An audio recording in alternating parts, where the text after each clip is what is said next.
I know you were in on that. Yeah. Yeah. That's really all I've bought recently.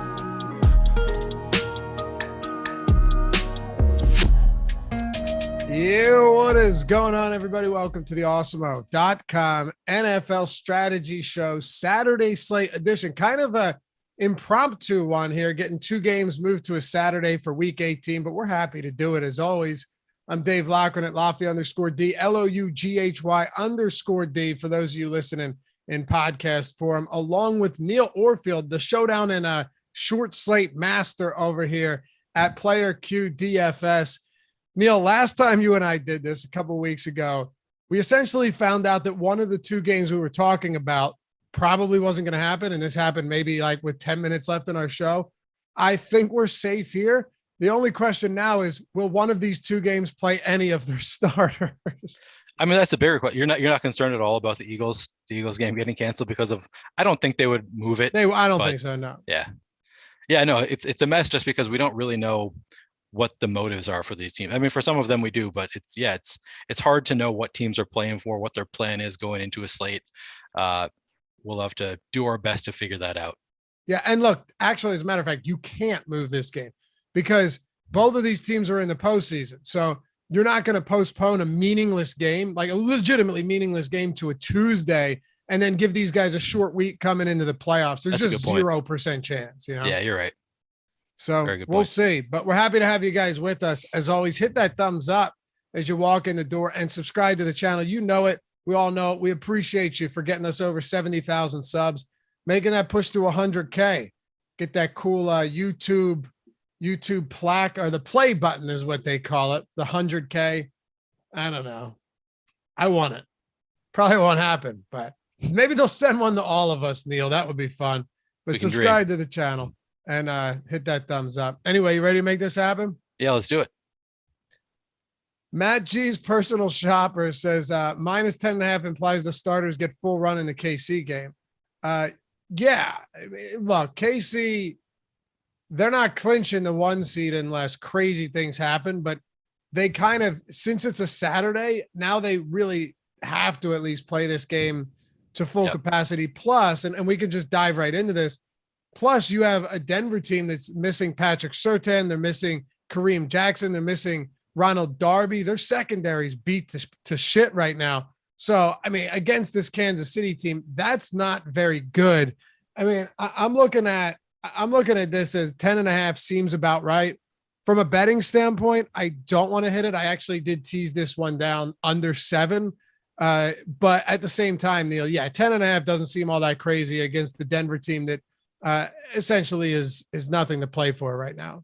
Yeah, I mean, I think that the Chiefs are a full go, like you mentioned. It's a long shot that they could take the number 1 seed, but they're also at some risk of moving back in the standings. So I think they want to win this game. I think they'll, play full go until maybe they would take their starters out a little bit earlier than usual to try to rest up for the playoffs in the fourth quarter. But I don't think anything significant. I'm planning for them to be going full go in this game. So I think we can kind of count on that, don't you? Yeah, I don't see any reason not to believe that that'll be the case. Also, it's a Saturday game, so there's no way that they'll be on shortened rest. Even if they have to play next Saturday, they're still getting a full week of rest. I mean, it all looks pretty damn good for the Kansas City Chiefs. They're currently the number 2 seed. Like you said, it would take some miracles for them to be able to get to the 1 seed, but so they could go 2, 3, or 4, I believe, right? I think that's what I recall as well. Yeah. Okay. So the Chiefs don't get the 1. They can clinch the 2 seed just by winning. I'd say that's pretty significant. They could also get the 2 seed by losing, but they'd need the Bengals, Bills, and Patriots to lose. That's not going to happen. Chiefs will get the 3 or 4 seed with a loss and a win by either the Bengals, Bills, or Patriots. So if they lose, they're getting the 3 or 4 essentially. Right. Having the 2 seed is super helpful, especially through the postseason if the 1 seed gets knocked out after that first round bye. So let's dive into it. That's a perfect way to set the table, Neil, because now we know that most of these guys are going to play. And by my estimation, there isn't a safer team to target as an offense right now, just based on projected playing time. And tell me if you think I'm wrong, than the Kansas City Chiefs, based on skill set and playing time. Yeah, I'm with you. I mean, they're by far the safest team. They have the highest implied team total. They're the best team out there. The only real negative to playing the Chiefs is that everybody's going to be playing the Chiefs. So in a large field GPP, maybe there are reasons to get away from them. But in anything other than a large field GPP, I think that they're kind of a slam dunk. They're a no-brainer.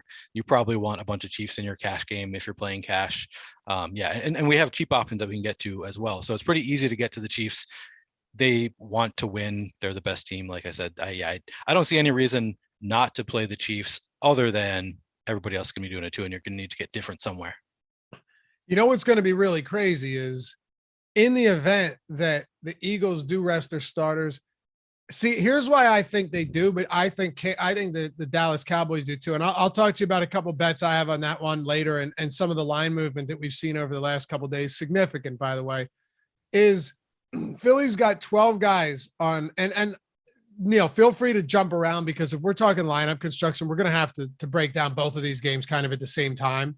But if you look at Philly, they've got 12 guys on the COVID-19 list. They were all placed, I think, around Monday, and significant players: Jason Kelce, Avonte Maddox, Rodney McLeod, Boston Scott, Jordan Howard, who's played a big role in this offense, and Fletcher Cox, Dallas Goedert. I mean, these aren't just like practice squad players and trainers. It's a lot of legitimate starters. Is it really necessary to, even if these guys are activated, to bring them all back if they're not fully conditioned, if they're not at 100%? At this rate, what's the point? The worst that can happen to them is they move to the 7 seed. The best that can happen is they move to the 6 seed. So you might be looking at an actual very easy time. And to your point, seeing a lot of Chiefs stacks, a lot more than you would if Dallas and Philly had something to play for. If you get Quez Watkins and Greg Ward and Kenny Gainwell, and maybe on the other side, Corey Clement, because Ezekiel Elliott hasn't looked 100%. Tony Pollard's dealing with a plantar fascia injury, which is never fun. Like, there's a lot of question marks. And I think if these teams are wise, you're going to see a ton of backup play from this 8 p.m. game. That's kind of what I'm assuming as well. Mike McCarthy says that the team will play to win, but what does that really mean? Exactly. What are you going to take from that? Of course, he's going to say that. We all want to what win. Team is not playing to win? That doesn't mean they're going to play your starters to win the entire game. Yeah, I'm assuming that this game is not going to be one where the starters are in the full game, except for the fact that they might be forced to because so many players are out. Players like Kenneth Gainwell isn't their starter. He might play the full game because he's probably not going to be their starter in the playoffs. Why wouldn't you just play Kenneth Gainwell the full game? But yeah, I think there are a lot of cheaper options, especially for the Eagles, that you can play. Maybe for the Cowboys as well. But the Eagles, you're going to get those cheaper options from the beginning of the game because the starters are actually out. The Cowboys, I assume, unless we hear otherwise, I'm going to assume that the starters for the Cowboys will start the game. Maybe they'll play half the game. I don't know, get in a little bit of work, but I wouldn't think that they're going to play the full game. So yeah, I think you can find some cheap options in that game, get up to the Chiefs pretty easily. Yeah, it's really hard to know their motivations, but really neither of these teams have much to play for. It's looking like the Eagles are probably going to be playing the Bucs. They're more likely to play the Buccaneers, regardless of whether they win this game. And the Cowboys, yeah, they just don't have much to play for either. So yeah, I don't know what you can really, how you can factor it in, other than just assuming that you can play some of the cheap guys, and you're going to want to play the starters more probably from the Chiefs and Broncos, or at least they're going to be safer. Right. Yeah. And look, we'll get more word. The only issue is these games are 4 hours apart, Neil. So I know. I don't know how much, I really don't know how much clarity we're going to have on this Eagles Cowboys game before kick for the 4:30 game. And I mean, what happens if it ends up being we find out at 4:00? It gives you 30 minutes. So if you are playing this slate and we don't have news, you're going to want to be around. You're going to want to have time. If you have things to do on Saturday, I would recommend just bowing out on this one, or just having some way to make adjustments, because I think it's going to be a lot of moving parts for Dallas, Philly. And if that's the case, you're going to want to be around for that. But back to Kansas City. Look, we don't really need to touch on much. Like Tyreek Hill, huge spot, and Patrick Surtain might be a rookie, but this guy's been spectacular this year. That's a big absence. Ronald Darby will miss his second straight game. They're missing another starting safety in Kareem Jackson. These are big pieces to their secondary that they're going to be without.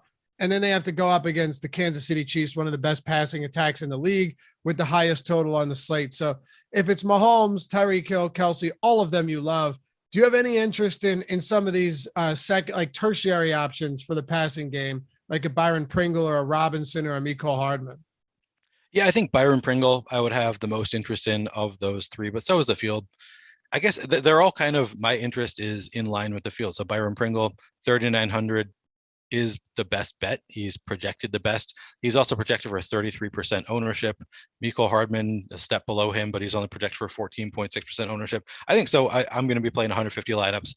I will be having some of all of these guys across my lineups. I think that similar to the field, I'm probably going to have the most Byron Pringle. My guess is it'll be maybe slightly below the field on Byron Pringle and a slightly above the field on Mecole Hardman. And then I'll just sprinkle in some DeMarcus Robinson, maybe a couple shares of Josh Gordon if he's active. But for the most part, you can just find better value in the other game. So I'm not going to be trying to force these guys in too much. I think the guys that you really want from this game are Tyreek Hill and Travis Kelce and Darrell Williams.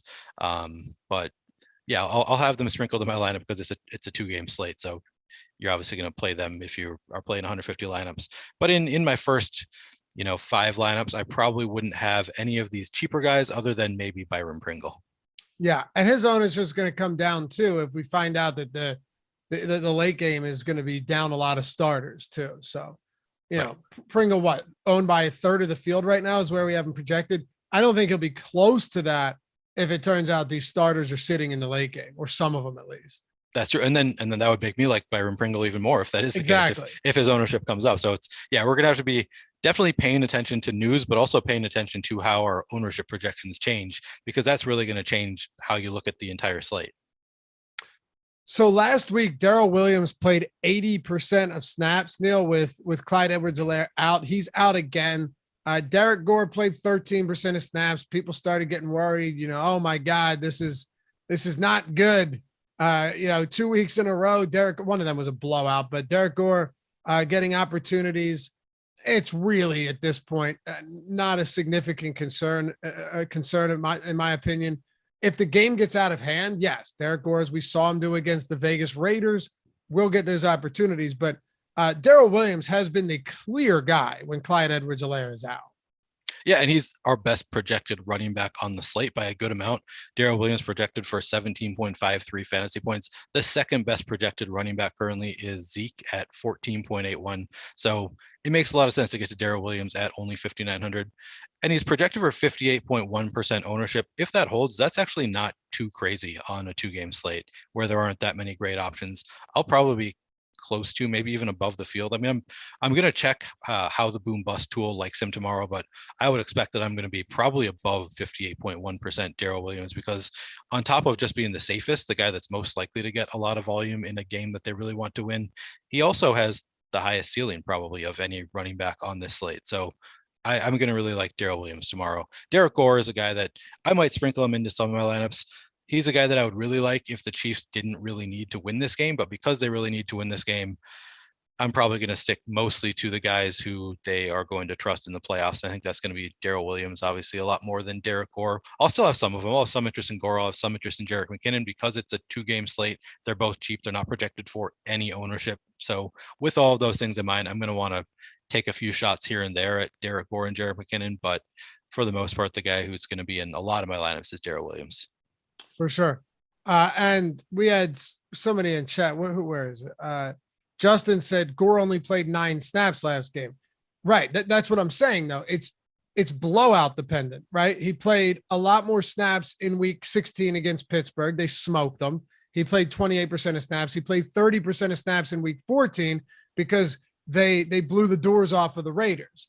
So, that's just the way this team is. Like, if this game is competitive, then, Gore's probably not going to be heavily involved. If they get up very big early and then they can lock it up and then coast to a win and going into the playoffs, yeah, I think you probably would see a lot of Derek Gore. It's just something, even as 10.5-point favorites, Neil, that's kind of difficult to predict or project for. That's all. That's why you're saying you play a little, sprinkle them in there because maybe that situation plays out. But that's really the only way it happens, in my opinion, at least based on what we've seen this season. Yeah, exactly. And teams typically, if they want to win, they don't pull the starters until at least the fourth quarter. So I would Right. expect Darrell Williams to get the bulk until the fourth quarter at least. So yeah. What do you think of Denver? I mean, everyone's healthy outside of Bridgewater, who's on the IR. You're going to get another start from Drew Lock. Nothing to play for here outside of spoiler at home. But I mean, this offense has been to say they've been anemic would be an understatement lately. Yeah, I mean, it's a long shot. I'd say so. Here are the positives for Denver. Drew Lock is only 5,300. He's in a game where he's going to be playing from behind. Most likely, there's going to be a lot of points scored, at least on the other side. So Denver is going to be trying to put up a lot of points to keep up with the Chiefs. So at 5,300, at only 10% projected ownership, I have some interest in going to a Drew Lock stack that would allow me to get up to Darrell Williams and Tyreek Hill and Travis Kelce. It's sort of interesting because he is a little bit of a gunslinger and he's cheap. And then I also like he's played pretty well. He's liked to throw in the past to Courtland Sutton. So I kind of don't mind pairing him with Courtland Sutton, who's only projected for 20.8% ownership. So I have a little bit of interest, but it's obviously it's a long shot play. But I think just because of the game situation where they are most likely going to be playing from behind, needing to put up a lot of fantasy points, there is some possibility of Denver putting up a score, a good enough score that you need them in a stack where you can play all of the other expensive guys. The Chiefs are number 22 in the league in pass DVOA this year, so they're a little bit vulnerable against the pass, although I think they have been a little bit better recently.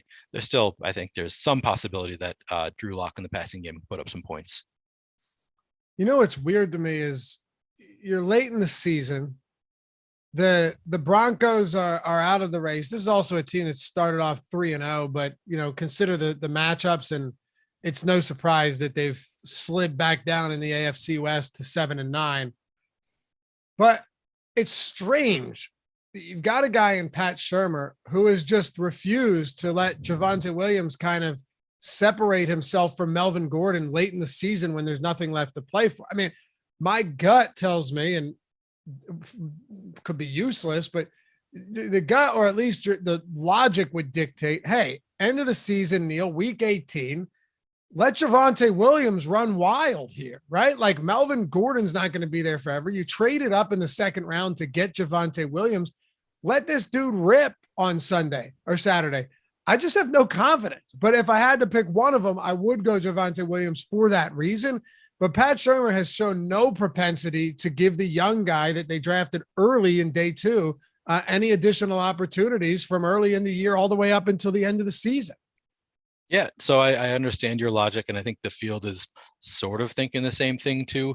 Javonte Williams projected for more ownership than Melvin Gordon, but also not projected for that much ownership. So if you want to take shots on Javonte Williams in a game stack, I think it does make some sense. You just hope that they're going to let the rookie kind of showcase himself. And if you get, they're not as concerned. I was going to say, to some extent, maybe they just want to, they're going to throw Melvin Gordon out there because they're not planning on re-signing him and let him have the injury risk. You have no real reason to play your best player, but there's also a long time before the next season starts. So maybe this is a week where you can just let Javonte Williams show what he has, see what you have in him. It's I think that he's a decent play. I'll have some Javonte Williams. I'll probably have more than the field if he is at 18.3. That's what he's projected for, 18.3% ownership. If that's what it comes in at tomorrow, I think that I'll have a lot of interest in Javonte Williams. Chiefs are 19th in rush DVOA this year, so they're a little bit vulnerable against the run. They're pretty middling. I like the call. I think Javonte Williams is a talented enough back. I think he's the more talented back of the two. I think Melvin Gordon's a fine back as well, but I think Javonte Williams is the more talented. So I don't hate the idea of throwing Javonte Williams in some lineups, and I would probably also throw Melvin Gordon in some lineups. 5,800, only project for 11.2% ownership. I think both of them are fine plays. Neither of them are huge priorities for me, just because we do have Darrell Williams, we do have Kenneth Gainwell. I think those are places that I'm going to go more often than these guys, but I'm definitely going to have probably maybe above the field on both Javonte Williams and Melvin Gordon. I think they're both, definitely interesting plays against the Chiefs. For sure. Yeah. Ultimately, we just don't know, right? Like we don't know what the split is. If the rest of the season has shown us anything, then okay, it's going to be another 50-50 split. But like, do we just have to assume it's going to be a 50-50 split because that's what it's been almost every single week? Yeah, we don't. we can hope that the coach decides to switch things up here. It is, you would think that coaches are going to play things a little bit differently in week 18. We just, you never really know with these NFL coaches. You really don't. Anything else for Denver? Yeah, so I mean, I mentioned that I have some interest in playing some Cortland Sutton. He's actually projected for more ownership currently than Jerry Jeudy. So I'll probably have some of all of Jeudy, Sutton, Patrick. Maybe I'll have a couple shares of Kendall Hinton. Certainly not a huge priority for me. Yeah, there's not a whole lot more interest among the passing game or the running backs. I mean, and if we want to talk tight ends, or do you want to save that for later in the show, or we just doing the whole team? Okay, yeah, I mean, Noah Fant looks pretty interesting. I'll definitely have some Noah Fant, some Albert O, both projected for Noah Fant only projected for 10.7 projected ownership, but 9.4 fantasy points, and then Albert O projected for 8.7% ownership, project for 5 fantasy points. So 1 touchdown, really. That might be all you need from a tight end on this slate. I'm going to have some of both of them against the Chiefs as well. All right. And obviously Chiefs defense is in a very good spot, pulling a lot of ownership for good reason, but we can get to the other ones momentarily. Before we do, let's say hello to our sponsor, Jock Market, where they've turned fantasy sports into a stock exchange. That's right. You can make money every hour, down to the minute, down to every second by buying and selling shares of players in real time for real money. And if you use the promo code Awesemo, AWESEMO, get up to $50 bonus on your first deposit. AWESEMO gets you a $50 deposit bonus on your first deposit. Download the app, JOCK MKT, and get started, because they got markets for all of these sports: football, basketball, PGA is back, hockey, you name it. And you can use the pregame IPO to pick up shares of your favorite players. Use the research you get through our tools, through the shows, through whatever. We have a pregame IPO. We have an IPO projections tool over at Awesemo that's entirely free. It's the Jock Market IPO projection tool at Awesemo. You never have to pay for it. Use that to win money. You can buy players, you can sell, you can hold throughout the game, however you want to do it. And the best part, even outside of the promo, is they have a first market guarantee, which means that Jock Market will refund any losses in your first NFL or NBA market up to $100. So check it out. Download the app, JOCK MKT. Use that Awesemo promo code to get up to $50 on your first deposit, and take advantage of the free IPO tool that we have for Jock Market at Awesemo, and that first market guarantee. No reason not to check it out. Jock Market, sponsor of the NFL Strategy Show. All right, Neil, let's flip the page to Dallas and Philly. This is where it's going to get fun, man. So Dallas is down. Let me just throw this out there. They've got some players on the COVID list as well. Some notable ones that we'll have to keep an eye out for. Most notably, Tyron Smith on the offensive line, and then on defense, Micah Parsons, Anthony Brown, Trayvon Diggs is questionable. So a lot of uncertainty with them as well. Not nearly as much as the Eagles, who have a slew of players, particularly defensively: McLeod, Cox, Vontae Maddox, Marcus Epps. Just a lot on the COVID list. Could they be activated? Yes. Could they be activated and not play? Yes. Right now, we're just kind of trying to figure out what the most likely situation is, and maybe it's just smart if we tackle it from both angles, Neil. Sure. Yeah. Yeah, I feel like of these two teams, I think Philly's a little bit easier because they're going to be forced to play their backups. So you kind of, if they're starting Kenneth Gainwell, I think they have no incentive to pull him in the second half. Why would you sit Kenneth Gainwell? He's not going to be your playoff running back anyway. Dallas is a little bit more complicated for me, just because they might start Ezekiel Elliott, and then you don't really know if they're going to pull him, because he is going to be their running back in the playoffs. And then if Ezekiel Elliott, if they pull him, are they going to play Tony Pollard? That doesn't make much sense to me either, because he's also going to be their running back in the playoffs. So it's a complicated game for sure. Chris says, I don't believe Eagles can move up or down. No, well, they basically no. They can move to 6 or 7. That's it. And because of some quirky tiebreaker rule, the Eagles could lose and still move to 6. And they're in 7 right now. So it makes no sense. Well, it does make sense. It's just very simple that there's no real incentive for them to play right now. That's all. I don't think they play the starters, Neil. I really don't. I think what you could see is if like Boston Scott is activated for the COVID-19 list and so is Jordan Howard, I wouldn't be surprised if they play Boston Scott and not Jordan Howard because he was clearly not at 100% last week coming off of that stinger. Remember that too. He was dealing with an injury. Miles Sanders is already ruled out. Jalen Hurts has been dealing with a banged up ankle since like week 14. I'm skeptical. Now, this is what I wanted to point out earlier. I hit the Eagles at +7 on Wednesday, thinking that a lot of this coach speak and an owner speak from Jerry Jones could be nonsense. And they've got a lot of players that are banged up. This team has not looked great. They might need some rest as well. In some spots, that has since moved to 4. So you got 3-point movement there. On DraftKings right now, it's 4.5. Other spots, it's at 4. It's pretty significant, right? It opened at 4, moved to 7, and came back to 4 within 2 days.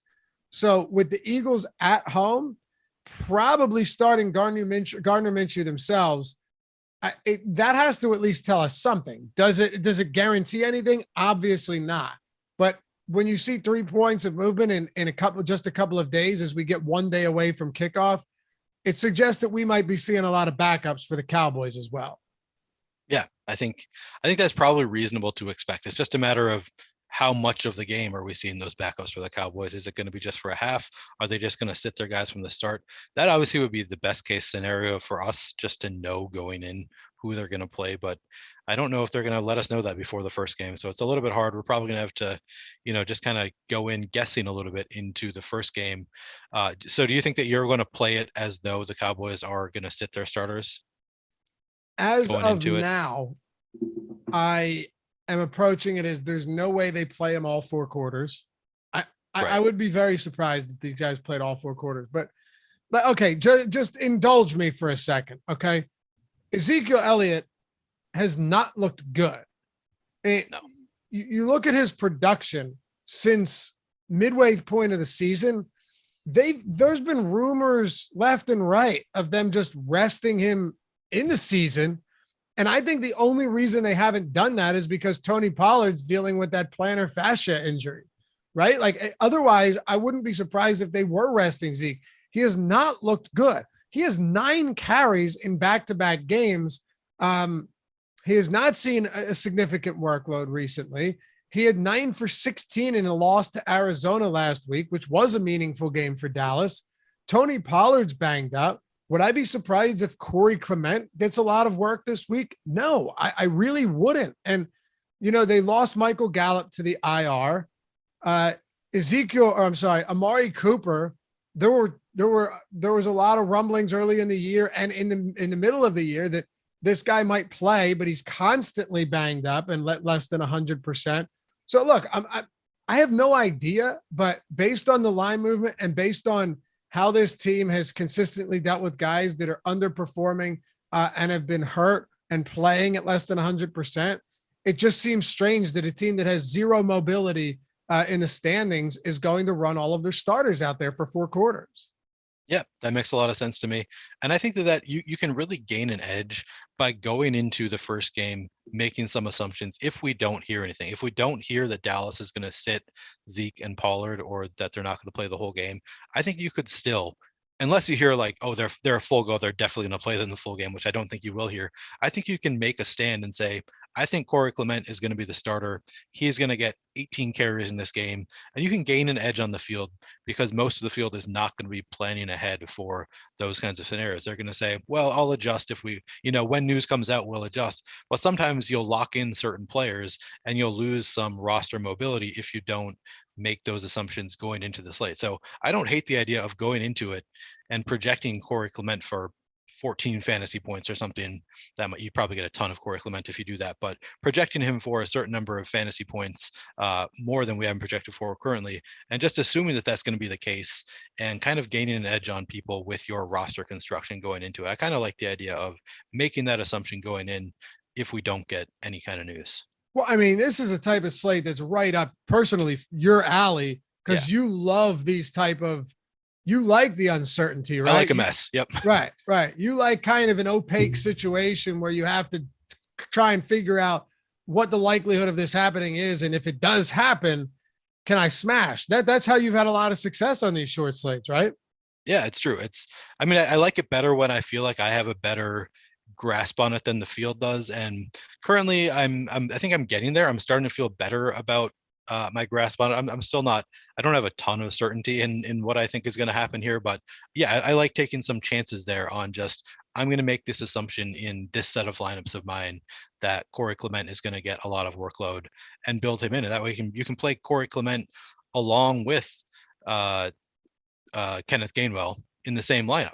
A lot of people aren't going to be doing that. A lot of people might make the switch from Kenneth Gainwell to Corey Clement if Corey Clement is named the starter late in the night or something, but not a lot of people are going to have both of them. So that's a spot where you can kind of gain some leverage on the field by playing both of them in the same lineup. And that'll allow you to get to all of, I would guess, Mahomes, Kelsey, Hill. I haven't built lineups yet, but I'm guessing you could get to a lot of expensive players in your lineup if you just make some of those assumptions where you're playing, Corey Clement, Tyree Jackson, and Kenneth Gainwell in the same lineup. I think you can do a lot of interesting things.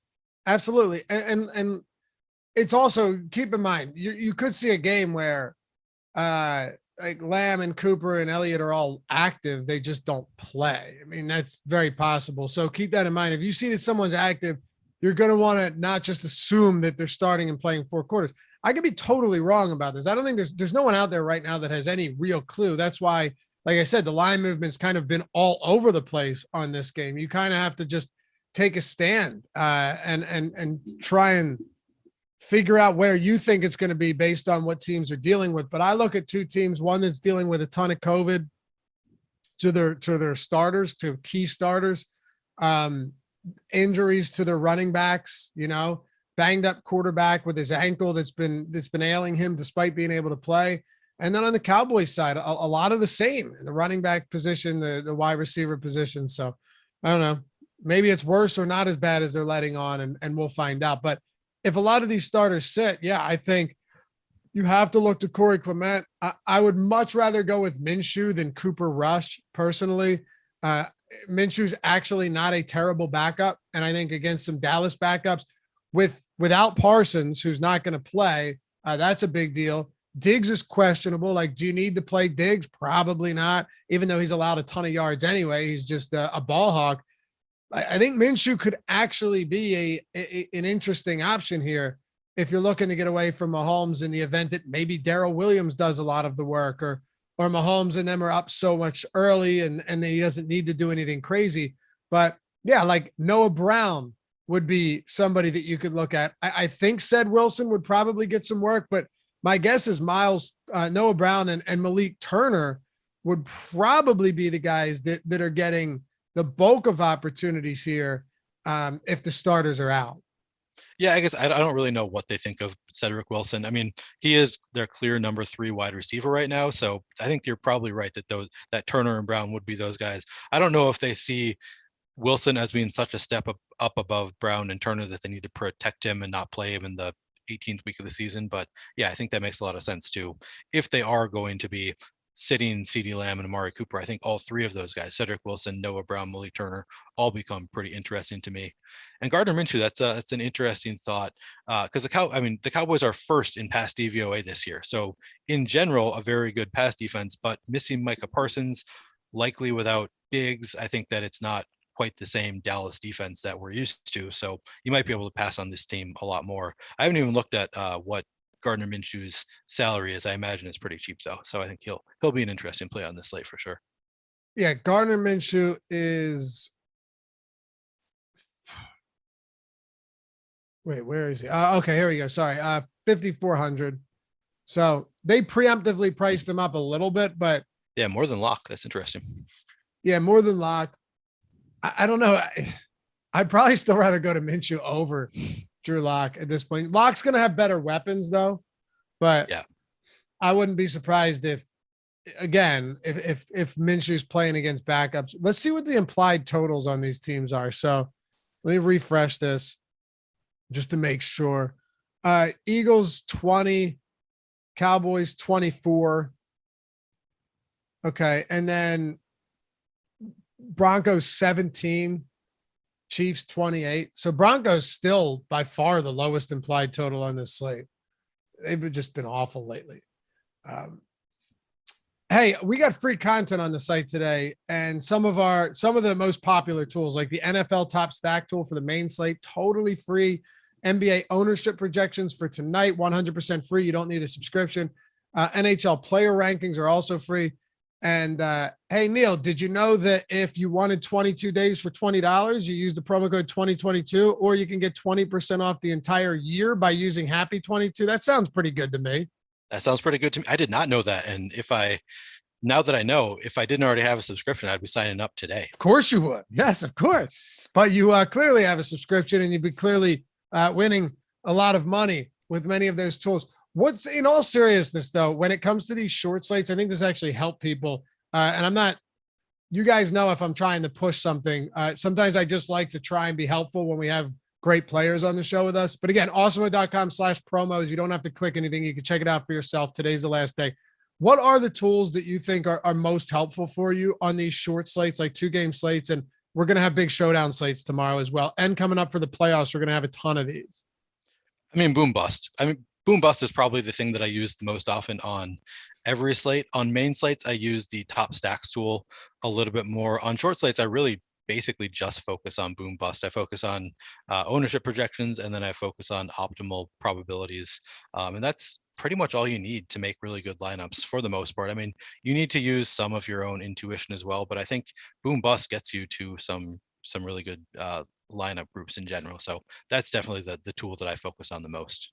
For sure. And then you have the top plays tool for showdown. Oh yeah, for showdown, that's all that I use for showdown. It's the single game top plays tool. I love that tool.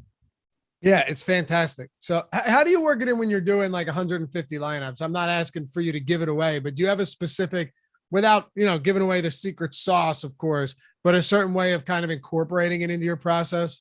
Yeah, I mean, it's a lot more art than science for me, to be honest. So I do adjust the projections somewhat, and I do it gradually. I run several different crunches, adjusting the projections bit by bit to get my exposures to players kind of in line with where I'd want them based on the boom bust. If a player has a much greater chance of being in the optimal lineup than his ownership projection, typically I try to be above even his optimal lineup percentage. So I just use it as a guide for me, essentially, to how I am adjusting projections to get to exposures that I like. Awesome. Yeah, because showdown something that is showdown really is an art though, right? Like feels like it really is. Yeah. You got to set some rules to make sure that your lineups make some sense. You don't typically want a quarterback who doesn't rush at all. You don't want him naked in your lineup. You're going to want to have at least one player who can catch somewhere in the lineup with him. But yeah, there's a lot of rules you can set to kind of make sure that your lineups make some sense while also being unique. All right, let's wrap up the Eagles here. Then let's build a lineup, see what we come up with. Well, obviously, we're just going to have to make some assumptions.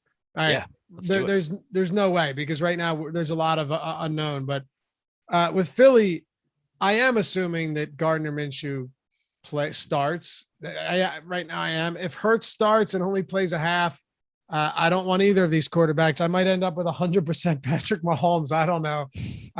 Seriously, how much Mahomes do you think you could end up with if it's like, yeah, Dak and Hurts could play half the game today? Yeah, I mean, we only have Patrick Mahomes projected for 37.8% ownership. At that level, you could get to 100%. I don't think you would be wrong to play 100% Patrick Mahomes, because that number is just not high enough for his odds of being the top quarterback on this slate. I mean, I don't even have access to the boom bust tool right now, but just intuitively, my assumption is that his optimal lineup probability is going to be a lot higher than 37.8% projected no doubt ownership. So where do you want to go? You mentioned Tyree Jackson. For anyone that's wondering who the hell is that, well, Dallas Goedert and backup tight end Jack Stahl are on the COVID list. So Tyree Jackson could be the guy. I think you could see some Greg Ward. Neil, somebody mentioned Jalen Reagor earlier. Shit, I wouldn't even honestly be surprised if Jalen Reagor if they keep him on the field, like as a backup at this point.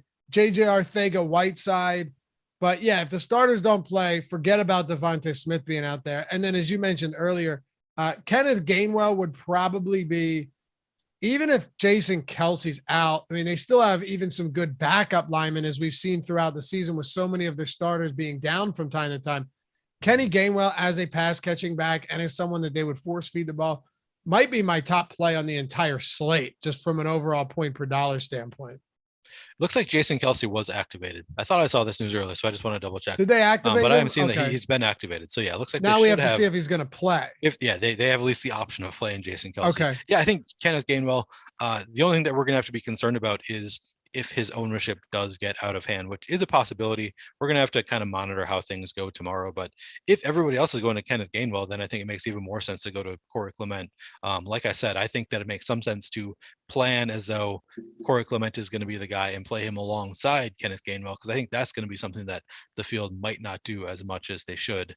But yeah, I think Kenneth Gainwell is probably going to be a smash play as long as ownership doesn't get out of hand, for sure.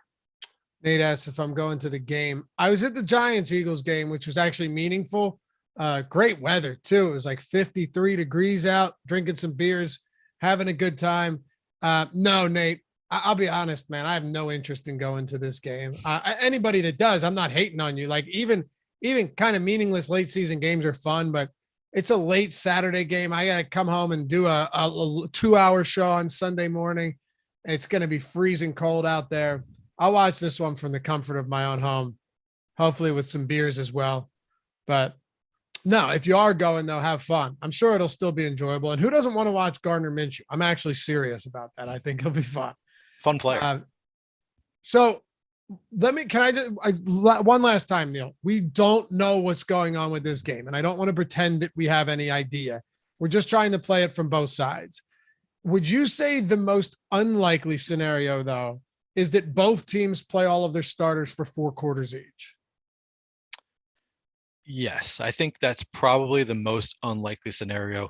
The only reason that I could see it happening is that this is a rivalry game. Maybe they really want to stick it to each other, but I think that they care more about the playoffs at this point. So I think it's unlikely that we see the starters from both teams in for the full game. So yeah, I think I agree with that statement that is the most unlikely scenario. Awesome. Loughy caught that second half for the ages. What was the most and the coolest part about that was the Lane Johnson touchdown, Mike. That was the most fun part. What would you say is the most likely scenario? Is it that they don't play their starters or they play them for a half, or what do you think? So I came into this show assuming that Jalen Hurts was a starter. I think you've convinced me that they're not going to start Jalen Hurts. So I think that the most likely scenario is, I think the Eagles will at least start with the starters who are available because they're missing so many of their key starters anyway. I think they'll throw out some of their starters at the beginning of the game and maybe adjust as the game goes on. And the Cowboys, I've been assuming that they're going to start the game with their starters and then maybe pull them at halftime. I think we're just going to have to keep our eye on that. It's kind of hard to predict what they're going to do going in. Sure. But it wouldn't shock me if they just completely sit CeeDee Lamb and Amari Cooper and Wilson, Brown, and Turner are their starters. That wouldn't shock me the least bit. So I think probably the likeliest, my assumption right now is that the starters will start the game for the Cowboys and maybe just play a quarter or two. I'll say if I were to take one stand on this game, I would say no matter what, you can play Kenneth Gainwell. I really do think no matter what, Kenny Gainwell has value in this backfield that's both banged up and dealing with COVID. Yep, 100% agree. Anybody else you want to talk about for the Birds? So we talked about. So you don't think Devontae Smith is going to play? I mean, if he plays, I don't know. Would you play any Devontae Smith? Probably not. I'm not saying that he's not going to play. I'm saying that like if most of the starters are sitting, Devontae Smith would surely be one of the guys that I would expect to sit. Okay. If they say that they're going to play, then yeah, I would entertain the idea of some Devontae Smith. He is actually one of the primary red zone targets. I don't know if Dallas Goedert's going to be out there, and he is the number 1 red zone target in this offense. So Devontae Smith has some breakaway ability. He can get open downfield. And Minshew's deep ball is no worse, maybe better than Jalen Hurts. So do I love it? No, because he's never going to be like a 10 target per game guy, but on a 2-game slate, I could get down with that, especially if Diggs plays, because Diggs will grab some interceptions, but he'll also give up some big yardage plays downfield. Interesting. Yeah. So if he plays, I don't hate that play. The running back. So assuming that Boston Scott and Jordan Howard are both out, I would pay attention to who they call up. If they call up a running back from the practice squad, I might have some interest sprinkle in that player as well. Obviously, like we said, Kenneth Gainwell is going to be the priority there. The wide receivers we talked about a little bit: Quez Watkins, Greg Ward, Jalen Reagor. I'm going to have some of all of them. They all look kind of interesting to me. I think my order priority would be probably Quez, assuming he starts, and then Reagor, and then Ward. Tyree Jackson, I mentioned, I'm going to have some interest in. I'm assuming that Dallas Goedert is not going to play tomorrow. He's on the COVID list. I assume he's not going to be activated. So I will have some interest in Tyree Jackson. I think that about does it for me. Do you have any other players from your Eagles that you'd like to talk about? No, that's it. As of now, I think we just have to pay attention to what this team's going to do with their starters and what the offensive line is going to look like, if Kelsey's going to play, because that's as big a factor as anything as well. So I think you did a good job of covering that. Hey, let's shout out to all of our Hall of Famers here, induct a couple people and say hello to a few more that have already been in it. If you want to get involved, go to awesemo.com/avatar, download that, use it at DraftKings, FanDuel, Yahoo, wherever you want. Finish top 3 in a field of 5,000 or more, and tweet us at Awesemo HOF. Win a free month of Awesemo Plus Platinum. When you do, $90 value. And of course, if you just have a win that you're proud of, even if it doesn't qualify, we're happy to throw you on here and shout you out as well. This guy, Awesemo, you've heard of $1 million win. We're keeping this up here all damn week. Finally got that Millie that he's been chasing with a full out Seattle onslaught. It's a beautiful thing. And then Felix Castro with the best ball Millie rocking the Awesemo avatar. God, that made me happy. Thanks for all your knowledge and help, he says. For sure, man. And then Eric Lindquist, $25,000 win. Big stuff coming from our boy Eric. You'll see him tonight on the NBA Live Before Lock show. Short Gamer TV. It's insane. $400,000 this week. I think overall he did like 500 plus K in the past 5 or 6 days. So congrats to you, man. Absolutely huge. You got CEO Tom Kennedy up top, and then our boy Dave DeRemer in 5th. Dave DeRemer again with another big parlay hit. This guy just absolutely keeps crushing these parlays. And then 2 more. I don't know. We have a blank one down here, Tyler, so I'll just go to them anyway. Morgan Smith, shout out to Greg and all the content creators at Awesemo for the help.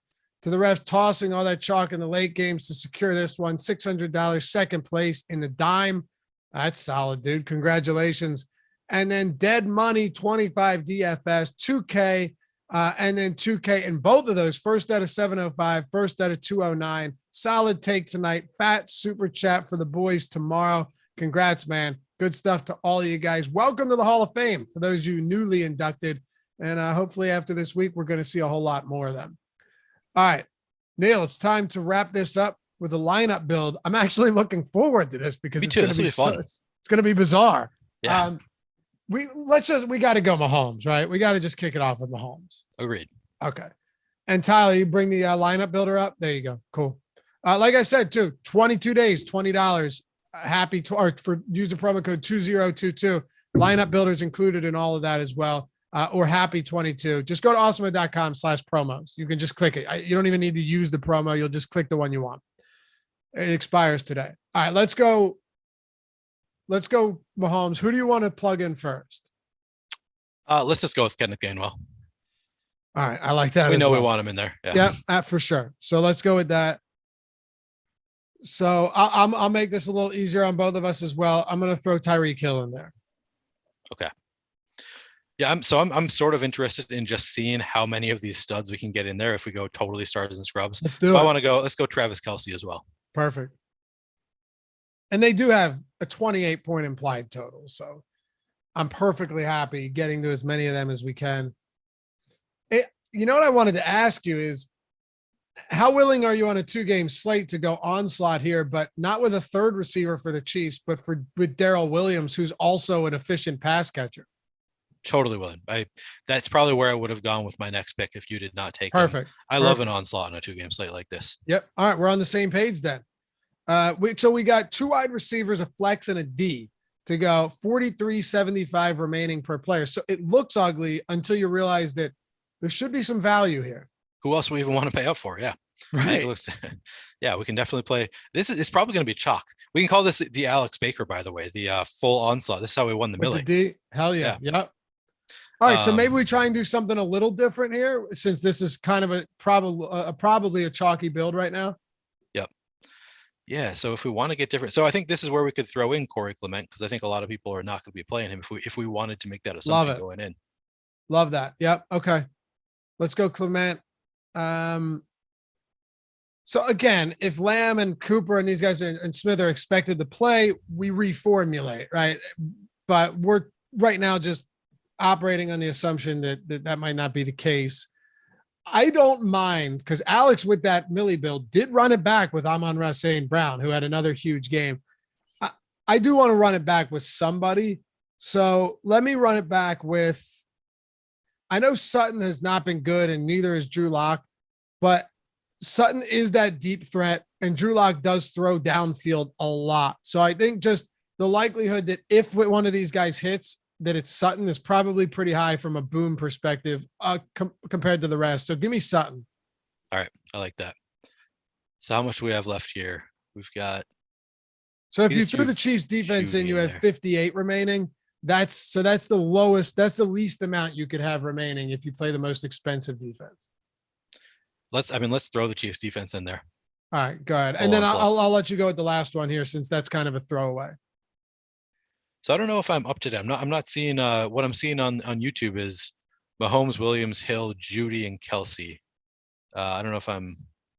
All right, Tyler's just what's unmute yourself. I think Tyler's got Judy in there instead of Sutton. He does. You're missing Clement. Tyler, come on, man. Oh. Okay, so we got to add them in there. Whatever, that's fine. Kenneth Either way, Gainwell's we have 50. Okay. We have 58. I'm building it on DraftKings right now. We have 5,800 remaining. All right, 5,800. Who do we want at 5,800? I mean, I think this is a spot where we're probably going to need to leave some salary on the table, right? I think I would rather go cheap than go to Jerry Jeudy with my along with Cortland Sutton. So I think I would rather go down to maybe one of those Cowboys receivers, maybe a Cedric Wilson, or do you think would you rather play an Eagles receiver with Gardner Minshew? I'm fine with either. I'm fine with either of them, really, because we have a running back from each side. We have Gainwell, we have Clement, so it makes I don't think it makes a huge difference. I mean, if the Cowboys are going to be favored by 4.5, then I suppose we could look towards like a Ced Wilson or a Noah Brown and hope that they play the whole second half or more. Yeah, I'd say let's do that. Who would you rather play? Who are you more confident in there? Do you think they're going to play Cedric Wilson more than one half? Because if they don't, I think I'd rather just go Noah Brown, go super cheap. But one of those two, I think. Yeah, I think Noah Brown could be one of these guys that potentially with Michael Gallup out plays most of the game, because he did get some snaps last week. Granted, it wasn't a lot, but he was active and he was on the field. Cedric Wilson is the clear wide receiver 3 with Gallup going down midway through that game. So I think either of them are fine, but I don't hate the idea of going to a Noah Brown. Let's do it. Let's go Noah Brown. Cool. And that's where you get different right there. Leave 2,500 on the table. I like it. All right, man. This has been fun. It has been. Interesting slate. It is very much so. Let me ask you this, Neil. Final, and by the way, guys, hit that thumbs up if you haven't done so. I appreciate you hanging out with us for a kind of wasn't even scheduled until a couple days ago show for the Saturday slate. I know a lot of you guys probably have other stuff to do, but you're here hanging out with us. So thanks. Hit that thumbs up, subscribe to the channel. And if you want to join down below, get the super chats, each free super chats, the custom emojis, the badges, and always priority questions and shout outs along with our Discord members. You can do that as well. Final thoughts on this slate, Neil. How should we be approaching it going into tomorrow, just based on what we know and what's still unknown to us? I think I'm approaching it largely like a showdown slate, where it's just there are so many unknowns. You really need to get unique. You don't want to be splitting a million ways. So I'm like I said, I'm gonna be making some assumptions going in about what's going to happen in the second game. I might make 2 different sets of lineups. One where I make the assumption that they play the starters. One where I make the assumption that they don't. I think that's, you want to get different. Don't be afraid to play defenses against your quarterback. I think I'm going to be doing a lot of that. Good call. Yeah. I'm probably going to allow up to, I don't know, 3 or 4 players against my defense on a slate like this. So yeah, I think the key for me is get unique and, make some sense. How about you? Anything to add? What's that? Anything to add to that? The only thing I would say is in the event that the starters are active for Philly, I just want to keep all of our options open. Don't be afraid to have 2 pass catchers on a team without a quarterback, especially if you're running an onslaught or a stack elsewhere. The same rules don't apply as like a 12-game slate where, you set a rule that you don't want 2 receivers without or you don't want more than 1 pass catcher without your quarterback. That goes out the window on a slate like this, especially if Dak is playing, but you still want to have Patrick Mahomes, or Hurts is playing and you still want to have Dak or Mahomes or something like that. So, yep, I like that. Follow Neil at Player Q DFS. Follow me at Loughy_D. Shout out to Tyler for producing today's show. You've done a lot of shows today, huh? Is this your last one? Last one? Good. All right. You're off the clock after this. Congrats, Tyler. Appreciate you guys as always. We'll see you back here for the next one. Peace.